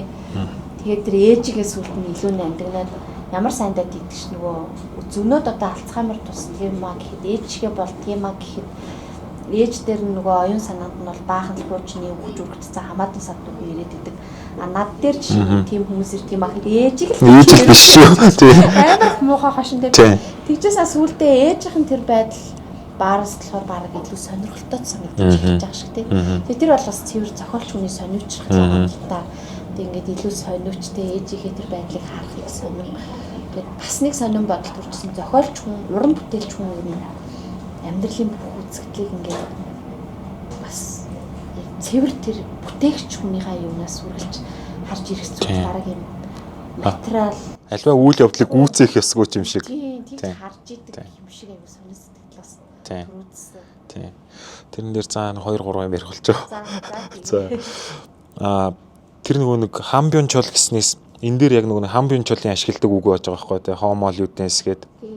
Тэр нь болохоор ингээд тоглон наадагч хүн. Тийм, тоглон наадагч хүн. Одоо ингээд хин гэдэг хүн яасан байлаа та. Тэр нь болохоор ингээд яг л бидний огт хэрэгсэхгүй хамгийн хэрэггүй гэж боддог юмнууд ингээд амьдрал байгаа шүү. Амьдрал байгаа шүү. Бааранс энийг бас яг энийг хүлээн зөвшөөрөд байгаа байхгүй. Бид нэр одоо ингээд зүгээр гадаа ингээд суугаад хүнтэй хов бацах. Нэг зүгээр ингээд нэг нийтээ очиод ингээд худлаа хөзөр мөзөр тоглоо суух. Тэгээд нэгнийгээ худлаа шоглож явах, ярих. Энэ минь чинь яг жинкнээс амьдралаа. Хүний огт хэрэггүй юм гэж боддог. Одоо те бидэрт хувь хүний хөгжлийн сургаалуудаар ямар ч хэрэггүй гэж хэлж байгаа юмнууд жинкнээс амьдрах шүү. Тийм. Тихгүй болвол та тийм. Тихгүй болвол та угаасаа ингээд ямар ч амьдрах боломж ингээд энэ темпийн дунд ингээд байхгүй болцсон гэж хэлээд байгаа байхгүй тий. Гэж хэлээд байгаа. Тэгэнгүүт тэр аавын бас нэг сүүлийн үг, ээжийн тэр сүүлийн хөдөлгөөн. Аав нь болохоор ингээд ээж нь хажууд нь байсан байгаа. Тэгээ аавыг нас ороход чи миний ихнэр байж магадгүй гэсэн утгатай үг хэлээд ингээд ингэж хэлсэн гээд. Тэгэхээр тэр хүн чинь ингээд насаараа амьдрцсан хүнээ мэдхгүй болтлоо ингээд тэрийг ингээд тэр хүн өөрөө зовсон биш, зовооцсон баг. Зовооцсон байгаад байгаа. Тэгэхээр энэ минийг бол яг ийм жижиг юмнуудаар ер нь нэлээд их шүүмж санаануудыг хүчтэй их тийм товчоор тэгээд хүн өөрөө заавал ийм оюуны боловсруулалт хийх маягаар ойлгох ёстойгоор бичсэн. Ойлгох ёстойгоор бичсэн. Биднийх нь л би уран зохиолт хувь нэмрээ оруулна гэж ном уншдаг билээ те. Унших хувцастаа олж нэмдэгнэх эрхэм зүйлс мэдрэх таашаал заримдаа хангалттайгаас хангалттай билээ. Тийм уран зохиолын тухай сүүлийнхээ ер нь нэг 40-50 нүүр нь бол ерөнхийдөө л уран зохиолын тухай, уран зохиолыг бүтээж байгаа хүн яах ёстой вэ гэдэг тухай. Түрүүн таны ярьжсэнаар нөгөө зохиолч хүн ингээд альва үйл явдалд ажигч гэсэн мөртлөө ингээд хаяа явах ёстой гэдэг дээр нэг тийм жишээ яриад байгаа шүү дээ. Миний нэг таньдаг байсан нэг зохиолч хүмүүсийн яриаг ингээд сим чагнаад байжсна. Яг яриа дуусаад тайлал болох болонгууд явцдаг байсан. Тэгэхээр яг нөгөө нэг зохиолчийн хийх ёстой ажил нь бол яг тэр нэг ийм жижигхэн ийм үйл явдлыг ингэж аваад их юм ихтдэг юм а гэдэг байгаа байхгүй юу баараас тэ. Жижигхэн юмыг ингэж олж харангуудаа цаашаага яасан байж болох вэ гэдэг үе олон ийм хувилбарыг гаргаж ирээд тгээ явах. Тихгүйгээр ингээд зохиолч бол ийм намтраг үүрнэгч бол биш. Бас философч биш. Тэгэхээр үннийг худлыг үннээр ингэж бичдэг ийм хүнийг бол зохиолч гэж хэлдэг юм а гэдэг байгаа байхгүй юу. Тийм. Баарсын тэгээд юу бас нэг гоё юм нүү айгуу гоё урлагтай хэлбэрдэж чаддаг юм. Одоо энэ байх зүйл өгөөдөр бас айгуу төгсгөл өнтер дээр айгуу гоё хэлбэрдэн тий. Тийм гот одоо нөгөө агуулга гэдэг юмыг яаж хэлбэржүүлж ингэж гоё зангидаж сонирхолтой болохгүй тий. Тэр мөрөн дээр одоо жишээ нь яг зүгээр энд ингэж яхад одоо бичих ч юм уу бичих сонирхолтой хүмүүс энэ төрлийн баарсыг нямбаа уншиж анзаарах юм бол бас яг тэр талаас айгуу тэр өгүүлэх арга тий. Өмнө нь байсан юм а яаж буцаа сэргээх үү гэдэг нь амар гоё тий. Тэгээ ямиг яаж мартахгүй явж байгаад нэг урдталт хүндчөөд ард нь том хийдэлд уурхаж гоё нэг чимээ өхөө тий. Тэргээрээ юу нэг юм хилчхөө гэдэг юм тий. Тэнгуутаа ингээл төгсгөл дээр жих маяглнаа тий. Төгсөх жих маягтай шүү тий. Төгсөөгээд бүгднгийн томоор бичингүүтээ энэ арай л хитрхий сүржин байна. Бүх юмыг дуусгаж байгаа шүү дээ. За тэгвэл ингээд үзье эхний үсгийн томоор гингүүд энэ болохоор арай л жулдаад байна гэж тэгэнгүүтээ фонт зүгээр нөгөө нэг хэмжээгийн жижигсгэнгүүтээ томоор бичиж байгаа. Бичээ за энэ л гоо яг боллоо гэж ингээл те. Тэгэнгүүт тэр нэг голд нэг хоёр өөр нэг биегийн тухай ярьдаг те. Одоо бусад хүний бүтээж байгаа өөрийг нь бодож байгаа бие ч юм уу эсвэл өөрөө дотроо жинкнээсээ байж байгаа бие гэдэг нэг юм хоёр бие ярангуудаа нэгийг нь зүгээр ингээ италикаар биччихдэг те. Тэгэнгүүтээ тэр нь яалчгүй ингээд ялгагдаж уншигтаад байдаг. Тэгэнгүүтээ бас ингээд санаа манаага одоо ингээд дутуу үлдээх тухай хэрвээ би үгийг ингээд үгийн голд нь ингээд орхичвол яах вэ гэж бичиж байгаа мөртлөө гоо тэр гэж орхиж те. Тэг би 3 юм биччихжээснаа тгээгүү бол яах вэ гингүүтээ 3 ив энтер гэж бичмэчээ те. Тиймэрхүү хэлбэртэлтүүл тэр нь олон биш. Тэгсэн мөртлөө цөөхөн тэр нь юу ч мартагдахгүй. За яг ингэж хэлбэрдэж юм да гэдэг нь амар ойлгогддог. Шигнэж хэлбэрдээд тэр нөгөө уншигчд маань бас нэрэд энэ номын тэр тиймэрхүү үсгүүдийн үг үсгийн алдаа гэж юм дөрвцээ. Julian Barnes өөрөө маш тий. Номынхоо голоос би өгчихвэл яах вэ гэж асуугуудаа голт гэдэг үг мөхөө дутуу хайж маягцаа айгаа. Тиймэрхүү маягаар уншигчтай харилцсан гэдэг айгуу гоё л тоо. Уран зохиолын ном дотор бас тиймэрхүүтэй харилцах боломжгүй. Тэгмүүд энэ номын нөгөө энэ чөлөөтэй энэ эссе бичлэгийн хэлбэр нь хинт Барнс бас тийм боломж олгож мэн хүнч тэрийг албаа ашигласан байлээ. Тэгэд яхаа ингээд товчдоод өгнөхэд ёгоо хошигнол дүүрэн тий. Бохроосоо ахуулаад бүр юм гоё тэнгэрлэг дээд болт. Гоё хошигнолоо уртлагуулдаг бүх шатны хошигнолыг Барнсаас уншин заяа. Тэгэнгүүтээ маш гоё хэлбэртэлтийг олж харна тий. Тэнгүүт одоо сая Бацорог битээр бол яг үндэ яг одоо бодогдож байгаа өөрсөн тод үлдсэн зүйлээр ярьж байгаагаас биш саяын биегийн тухай ярихад л бүр ингээл амар шүү. Ингээд ерөөсөө ингээд энэ ном руу нэг орохоор тал тийшэл тарихаараа ерөөсөө ингээл олон юм ингэж гоё эргцүүлнэ. Тийм тэгээд одоо юу гэдэг юм бид нар нөгөө аюур ахын орчуулсан Монтений сонгомл эсэ нэг хэсэг нэрээс бүгдийн байлдан дагуулад үнэхээр гоё хийсэн те. Монтеноос хойш магтгүй яг юм эсэ бичлэгийн төрлөөр гаднаас орчуулгаар уншсан миний лавтай үед яамттай яг бүр баг миний дуртай зохиолч болохоор миний л баг бас Julian Barnes болчиход байгаа ялангуяа энэ ном. Тэнгуут яг нэрээ тийм одоо ийм эсэ бичлэгийн төрлөөр сонирхдаг те эсэ унших дуртай хүмүүс. Тэнгуутаа бас нэг тийм уйтгартай биш юм гэвлээ харахгүй Barnes бэлээ те. Үнэхээр яг энэ ард нь битсэн шиг яруу мөртлөө хүчлээ ямар тархин бөмбөг төсөлдөг ном гэж New York Times нэг бол айгүй гоё. Тийм яг тийм амар онцтой. Тэгээд энийг бас та энэ хэвлэлийн газраас сонгож авах та орчуулагч редакторууд бас их гоё үгийн сонгож авсан. Санагдаад байна. Олон үг тодорхойлт байсан. Тэгээд нөгөө яг хамгийн айгүй гоё юм шиг. Тэгээ ер нь ийм бурхан үхэл энтер гэдэг ийм хүн төрөлхтний хамгийн ийм даяар түгээмэл тэгсэн мөртлөө маш нууцлаг байж идэг ийм сэдвийг ингэж орчин цагийн уншигчдад ойлгомжтойгоор ингэж хүүрнэж чадж байгаа нь бол яг саяны хэлсэнчлэн гэх тийм уншууртай байх боломжийг олгоод байгаа. Тэгээ ер нь одоо бит хоёр бол нэрээ сая яриан дунд бол ер нь за Барнсын нэг зохиолын нэг эхлэл хэсэг тэгээд нэг үхлийн тухай нэг жаахан тэгээд ээж аав гэлдэг тэрнээс шүү дээ зааталт нь тэр бурхан мурхны тухай эндээс бол унших юм бол үнэхээр гайхалтай тийм сонин хойд насны тухай. Тийм хойд насны тухай. Тэгвэл өмнөд нас гэл ингээл эн чин тэгвэл нэг хүн бас ингэж хэлсэн энэ төр гэл те. Хэрвээ хүн хойд нас гэж байдаг бол би хүн болж төрөхгүй энэ төр гэж хэлэнгүүтээ 20 хуудас тэрийг ингээл гоё яваад амар гоё. Тэгсэн мөртлөө нэг нүсрэ юм шиг мөртлөө үгүй. Тийм байдаг. Уншихаар яг нөгөө нэг тийм юу санагдахгүй нөгөө одоо урт үргэлжлэх тусмаа. Урт нөгөө зохиол бүтээл урт үргэлжлэх тухай хэнийг Ренарыг хүртэл амар яжилсан. Ренар нөгөө Франсуа Ренар жаах уран зохиол руу ингээд орох гэсэн чинь нөгөө Рама мама үүрэл бичлэгийн төглөв чинь зүгээр эцэстэй тулцсан тий. Тийм гоо Ренар тэмдэглэл бичээд яадаг штэ. Тийм гоо Ренар өөрөө зохиолууд маш их урт болсон. Бүх л хүүрнэл зохиол амар урт. Мянган аюултай тэмдэглэлтэй бичсэн байдаг гэдэг. Барусын нэг амар инээдтэй юм. Хүнийг амар гимгөө ингээд чимээд байдаг. Айгуу гоё. Тэрийг ингээ уншихаар айгуу сонирхолтой байна. Одоо нөгөө уншихад зугаатай байдаг гэж би бас онцлоо л да. Надад жишээ нөгөө Харамсыг уншихаар амар зугаатай. Гоглыг уншихаар бас амар. Гогл амар та. Амар гоё. Тэгэхээр одоо тэр хоёр шиг бас юм зугаатай гэвлээ. Тэгээд Барс ялангуяа энэ амар гоё зугаатайсэн. Би энэ дээр ингээд инээдтэй хэсгүүдээ ингээд тэмдэглэхтэй ингээд энэ дээр нь хаахаа гэж хүчээд байсан байхгүй. Тэгэнгүүт тэрэн дээр бас нэг юм инээдэг тэмдэглэхтэй нэг хээ гээд тэрийг яг нөгөө гонкур хэнийг шоолохдоо тэгэж инээсэнгүүтээ тэр гонкурын тэр оршуулганы тэр буунхны хажууд үлээ ийм байвал яах вэ гэдэг хээ энэ гэж инээж байна. Тэгэж инээж байна амар яочлаа. За тэгээд нэрээ дуртаган мартсан байна. Энэ номыг залуу орчуулагч өрн орчуулсан байгаа. Тэгээд одоо Жулиан Барнс гэдэг хүний тухай энэ чухалчлан энэ номынхын тухай одоо өнөөдөр ярилцах юм байла. Бацурагт маань хэлмээр дуу санаа байна. Түрүүний нөгөө юуг нь би бүр өөрийнхөө дөхүүлж өгсөн чинь чадсан. Тэгээд гүцээгээ сая ярьчих шиг боллоо тий. Тэгсэн. За тэгээд энэ ном бол ер нь ингээд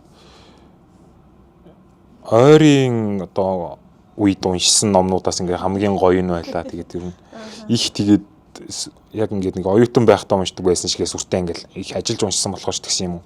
Гэхдээ энэ яалтчгүй төгсгөлийн мэдрэмж бол нэг суугаал ингээл уншдаг ном болвол нэг суугаал ингээл уншина. Энэ ном бас тиймэрхүү амттай мөртлөө өөрөө ингээд бодох ер нь уншигч ингээд өөрийгөө би ч бас юм энэ зохиолчийн хажууд бас ингээд үүсч очих утсан юм оюун ухаантай хүн шүү гэж өөрийгөө тийм мэдрэх боломжийг их олгодог. Энэ хүн чинь бас намайг боодог гэдэг байна. Намайг ойлгох гэдэг байна. Намайг мэдрэг гэдэг байна. Гэсэн нэг тийм зүйлүүд ихтэй. Тэгээд бол бас энийг унших юм бол тэр нөгөө нэг ярианы ихэнд хэлсэн тэр олон салбарын яг энэ нэг сэдв дээр зангидж байгаа ийм юмны тухайд нилээд их тийм цогцтой ийм өөрийнхөө дотор ийм ойлголт гэж хэлж яриа болохгүй. Эргцүүлэлтэй болж үлдэх үйц. Ийм ном. Энийний талаар ямар ч байсан ингээд дараа нь ингээд бодоход за ингээд яг юу одоо ингээд үхэл бурхан гэдэг энэ амар том хүнд бид нар түрүүн ярьсанчлан бас ингээд бид нар огт бодхоо байцсан тэр сэдвүүдийнхээ тухай ямар ч байсан ингээд бодуулна. Ямар ч байсан бодуулна. Гэхдээ нэг тийм амар хэцүүгээр дарамттайгаар биш. Гинтл одоо би үхэл яах вэ гэдэг тухайд биш. Яг л тэрийг ингээд хүн өөртөөгөө ер нь нэлээд их тийм гүнзгий одоо туулж уулзж байгаа юм шиг тийм мэдрэмж төрүүлж төгсгөөр. Тэгээд тэр нэг тийм төгсөхгүй байгаад байгаа нь ингээд зууралдаад байгаа юм шиг санагдав. Зууралдаад. Тийм. Ерөнхийдөө л нэг тийм яг гэхдээ зохиол биш болохоор бас тийм гоё байгаа бах. Нөгөө номоо бичгээр суртаа. За энэ нэг үхлийн асуудлыг нэг мөр болгоод өрхий. Тийм тэгж байгаа. Бичдэг. Тэгээд намайг тэг шийдэхэд дэлхий дээр тэдэн хүн үхээд намайг тэгж ингээд яаж яхад тэдэн хүн үхээд нэг статистик бичсэн энэ төр байдаг нэг айгу хошин. Тэгээд ер нь яг зүгээр би нэг сонирхолтой үднээс ярьж байгаа шүү. Тэгээд юу бас нэг ганцхан санаа хэлж байгаа нөгөө юу гэдэг юм бэлээ. Бид нар одоо нэг зохиолчд ямар нэг уран бүтээлчийн бүтээлийг уншихдаа цаадах хүний ямар ч сонирхдаг шүү дээ. Нэг гой зураг харангуудаа энэ зураач одоо өөрөө ямар хүн юм бол тий. Аюур ахын магадгүй нэг гоё роман уншихдаа аюур ах одоо энийг одоо яа юу ч гэх юм. Ямар нэг байдлаар хүн сониуч учраас одоо цаад хүний сонирхдаг. Яг хөө сүүлийн үед ингээд надад ийм нэг зохиолчдын яг юм үннээ тий өөрийнхөө одоо айдас юу гэдгийг үгэлтэй тулснаа одоо рүштигийн хутга байна тий. Хувийн амьдралаа тодорхой хэмжээгээр ингээд яаж маацсан одоо өөрөө ямар нэг хүн хаалцсан ийм гоё номууд уншихаар бас гоё юм билээ. Хүн ер нь хүний тухай мэддэг айгуу дуртай шүү дээ тий. Тэргээр бас айгуу надаа ингэж бас айгуу гоёсаа. Барнс чинь яг энэ нөхөр яг л ийм байж таарсан айгуу олон юм бодчихмаа. Ингээд нөгөө тэмдэглэсэн юм хүмүүс амар им хэцэгцтэй байдаг юм шиг аа. Миний барнс эндээс төсөөснөр. Тэгээ ингээд ногоон цаас мас наагаал. Ренарын тэмдэглэлийг магадгүй мань хийж уушаал тий гэдэг шиг. Тэгжсэн яг энэ номоо бичгтээ тэндээсээ ингэж оруулаад тий. Барнсын тийм нэг юм нямба нэг юм болсон зам маяг харагдал. Тиймэрхүү байдлаар холбоо үүсэж байгаа нь бас айгүй сонирхолтой гоё юмсан. За ингээд айх зүйл үгүй үхэлтэй нуур төлгөөгээд Жулиан Барнсын энэ номын тухай өнөөдрийн хуудас сэргийгчлүүд подкастад ярилцлаа. Манай өнөөдрийн зочноор Монгол Улсын боловсролын их сургуулийн ерөнхий боловсролын сургуулийн багш утга зохиол одоо судлаач гэж Бацүргийг хэлж болно шүү дээ тийм ээ. За тийм. Тийм залуу судлаач Ярууны агч Сумья Сүрэнгийн Бацүрэг оролцлоо. Бацүрэгтэй маш их баярлалаа. За сайхан ярилцлаа. Баярлалаа.